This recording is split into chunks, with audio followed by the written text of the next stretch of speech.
Oh, here we go again. Another Toyota product. And this may be familiar because it is a Toyota Grand Highlander. And I had one about 2 years ago, the first launch edition version of one. It was a Platinum Hybrid Max. Guess what this one is? It's a Platinum Hybrid Max.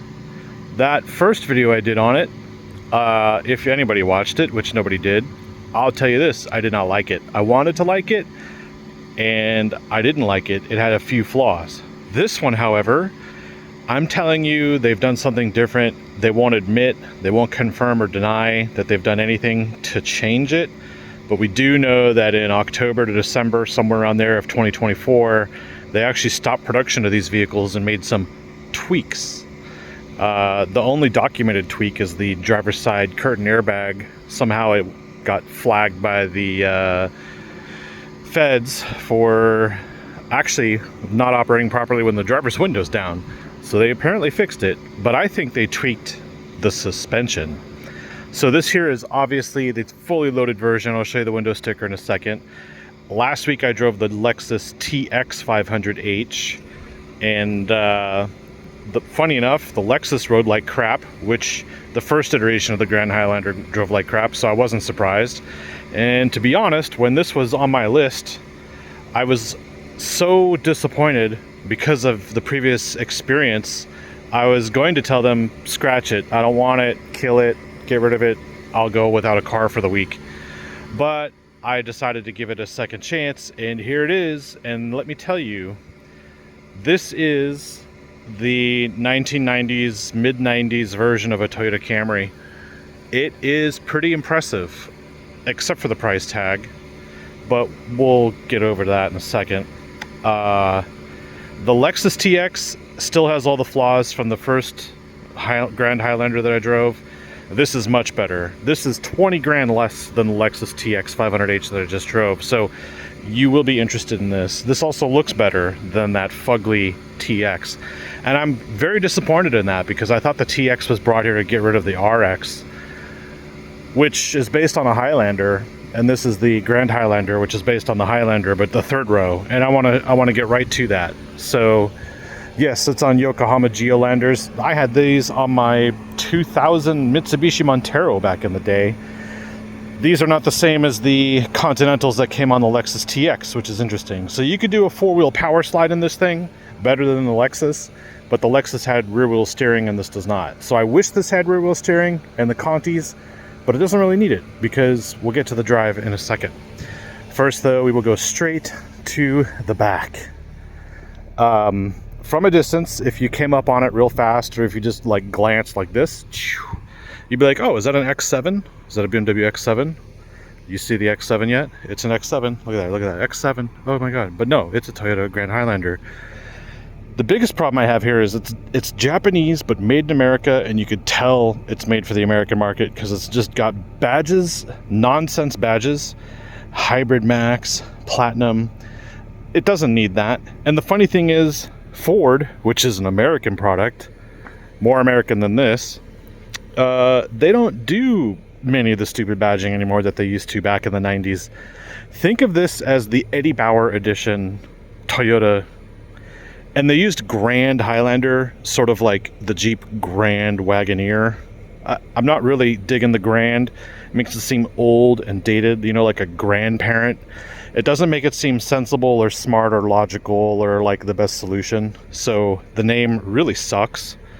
The badging sucks. But, you know, other than that, debadge it, it'll look like an X7. Now let's do this. Tow hitch, obviously 5,000 pound towing capacity. I like that it has tailpipes. The TX didn't. You can actually hear these, and we'll get to that too. So yes, I use this at the lake house. It's got a JBL stereo. You could see there the subwoofer for it. No, there is no spare tire. This is the actual mat, and you'll want this mat because this is the normal floor, which, you know, when you get dirt on it and stuff, good luck getting that out of there. This is not like quality that I would like in my car. So get the mat, get this optional mat, flip it around, I don't care. The TX had a rubber backing, this one doesn't. And I want to get into this here for a second. There is a panel It's not, it's, I don't know what. Oh, there's also a cargo cover back there. So, is there a spare tire? No. It has a jack, but no spare tire. That's interesting. So you'll see this mat here on top of it. This is my mat that I put in here. Look at the size difference between the regular trunk space and this mat. This is the mat from a 2020 Range Rover, the L405. So this is how much bigger the Grand Highlander is than the previous generation Range Rover.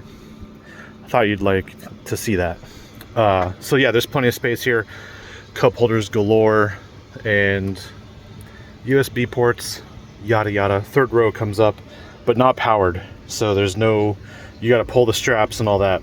I ain't doing that. Power trunk lid though. Okay, so I want to talk a few things here. Back seat, maybe road trip worthy, but we got our shade here, just like in the TX, doesn't fully cover the window. Heated and vented seats in the rear, which is pretty nice. I definitely do like to have vented seats here in Texas. Whenever I get a press car that doesn't have it, I'm actually annoyed. This too, interestingly, you don't flip it up as much as you just remove it. So make sure when you get one of these used that it actually comes with this part, because I'm sure that's not going to be cheap. And these are your cup holders and maybe your tablet holder. So there's no concern about like going in and out through the center of the seats if this is removed, but you definitely want it when you get a used one. This is weird too. You can fold the seat and slide it, but then also there is a way to fold it flat down here, right? So there's a panel pull here to move the seat forward and aft, and then this here is weird. So you got to pull this down like this, and then it's going to slide around. There's no way to stop that. And then you instinctively want to pull this, but that's just for the back third row to have access to get in and out as much as this is. Then you pull this, and that's when this folds flat, and somehow it locks into place. So yes, you can have a trunk that has a fully flat space, although you still have a gap here, and I'm not sure if this comes as the Platinum with the optional bench. You'd have to go shop that. And this is the 2025, not the 2026. So getting this back up, you just lift it, and there you go, it's in place. Obviously, hey, who will get that? But they don't have any adjustment, so they're in one spot. So I'm assuming if you recline, and then that's as far back as it goes, not quite as roomy as the Hyundai Santa Fe, not quite as roomy as the Mazda CX-90. So cross shop that. Otherwise, you know, the Grand Highlander, they've improved the wide quality. I'll tell you that. It wides great. Inside, same interior as the one I drove 2 years ago. Some of the trim models, they've changed the configuration of the options. But we're gonna jump in here right now. Okay. Let me get my seatbelt on.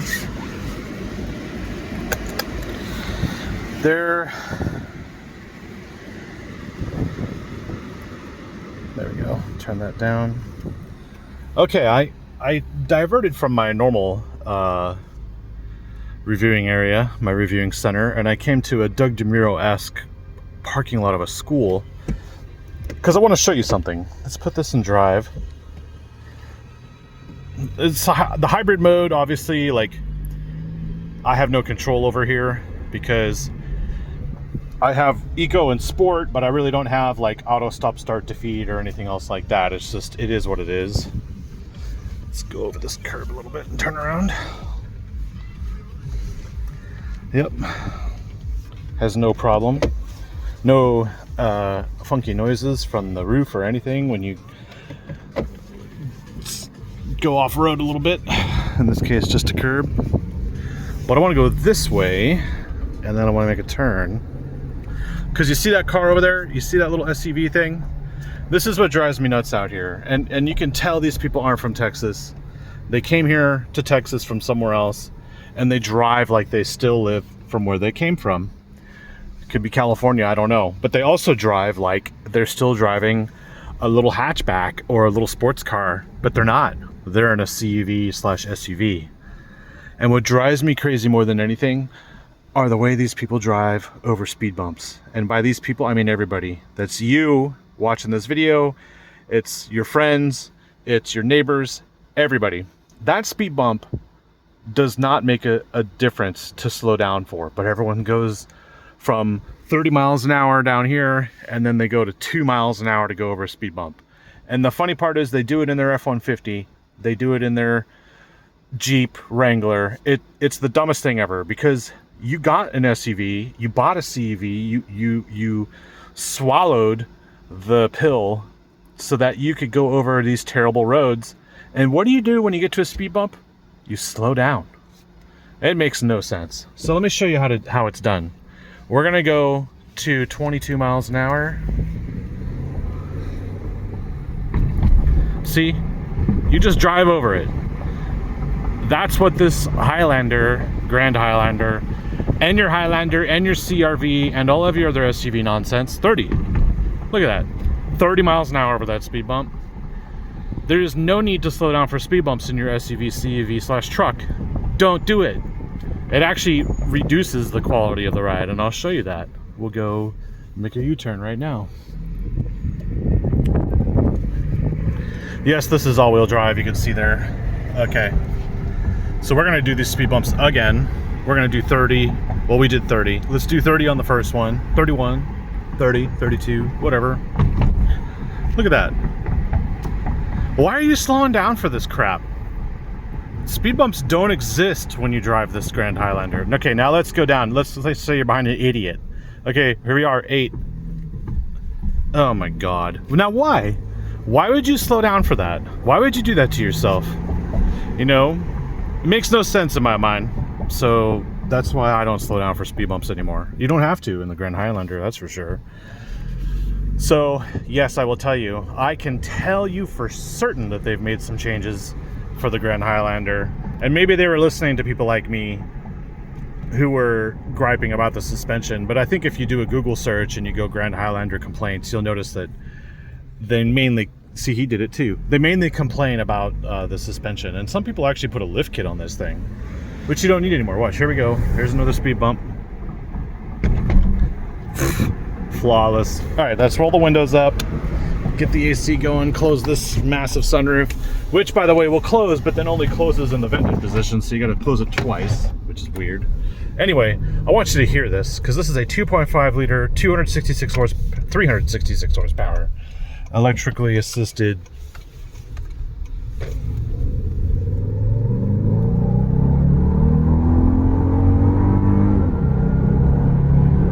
Do you hear that? That sounds like a V8 or maybe a throaty V6, but it's just a 4-cylinder. I don't know what they did, whatever they were smoking at Toyota. I want to use the word that is used all over the internet right now for the finance and real estate industry: bifurcated. The Grand Highlander and the TX have magically been bifurcated, because I really enjoy driving this a lot more than the $80,000 TX.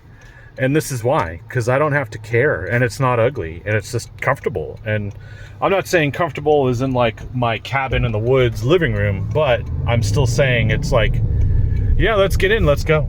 You know, like if you said, hey Brian, let's drive to Austin right now, I'd be like, okay, get in the Grand Highlander, let's go. Because I don't mind driving this. It's got the things that I need. Heated and vented seats, actually a heated windshield, heated mirrors, heated outside mirrors.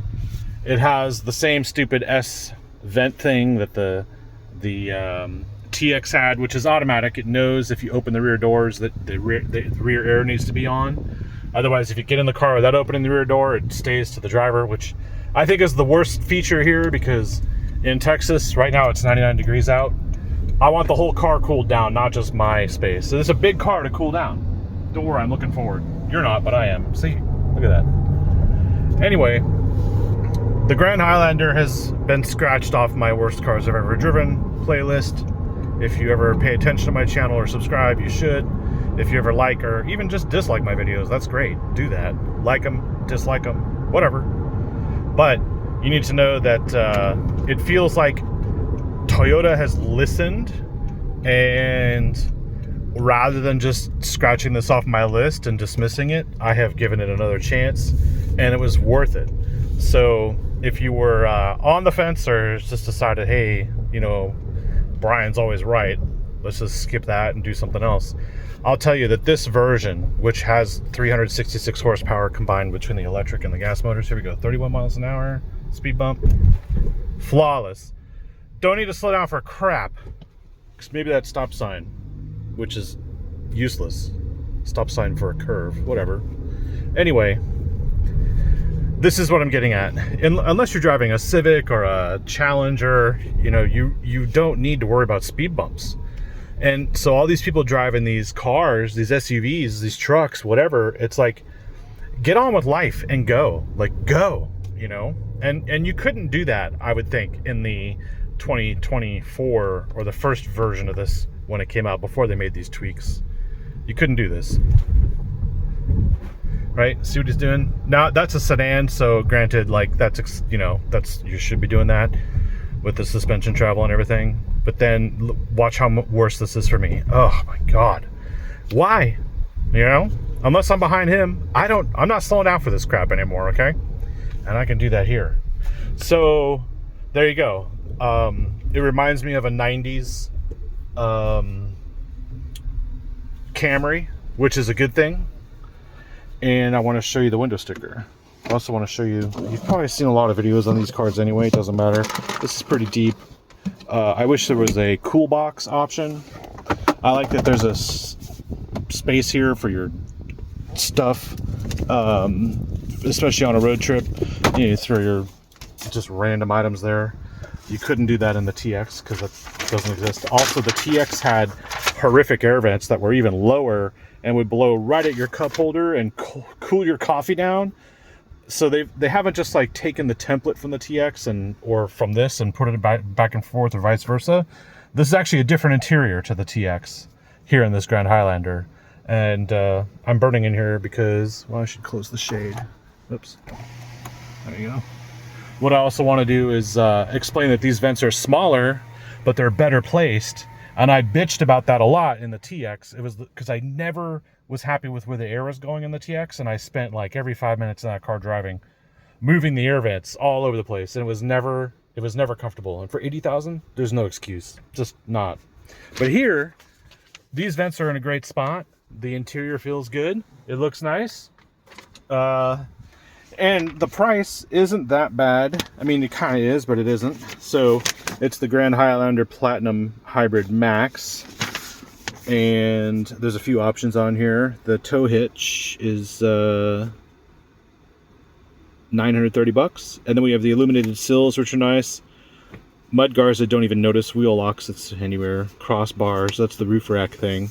I don't think I've ever seen a car tow or put anything on the roof these days. And then carpeted mats. Obviously, you do want that mat for the rear trunk. Now, 62,808. So 61-ish.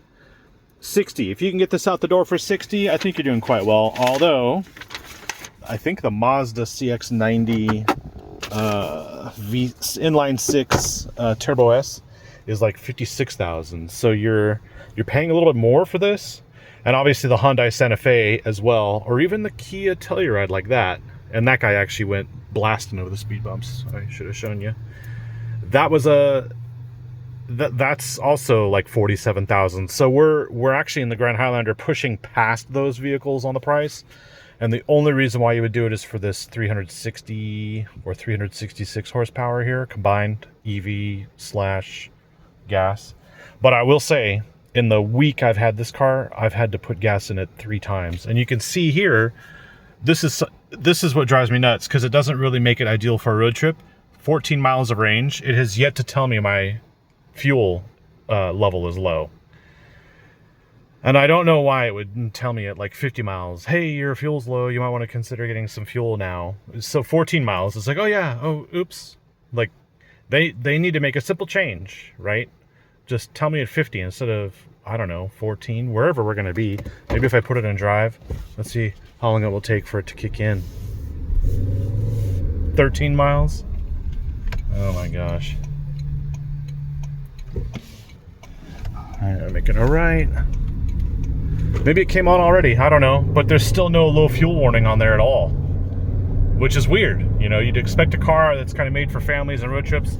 You want your wife in here, I bet you more than once she's gonna say, oh my God, I totally forgot to put fuel in it. How can you do it for me? Or I'm on the road. You know, luckily in Texas, you can call your roadside on the back of your driver's license. There's a phone number to call and you can get roadside, because nobody wants to be left out in the desert.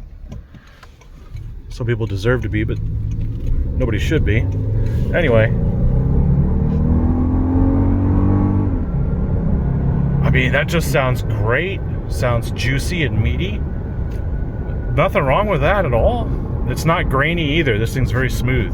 The ride's compliant. It's not bouncy. It just glides. This is the way the TX should be. Driver, okay, camera's blocking the my camera here is blocking the little cameras down there. I'm recording it and it's recording me, and if it can't see my eyes, okay, now watch that guy. He's gonna slow down to like 5. Yep, hit the brakes. Oh yeah, slow down, buddy, because those are big speed bumps for your little car. Grand Highlander, right over that. He didn't even. Why would you not stop? You stop or don't stop. You know, why would you slow down for a stop sign if you're not going to stop? But you'll slow down for a speed bump. Makes no sense. Anyway, still no low fuel light. It's kind of worrying. Maybe if I turn the air on auto, turn the fan speed up here, make it noisier so you can't hear much of me or the car anymore.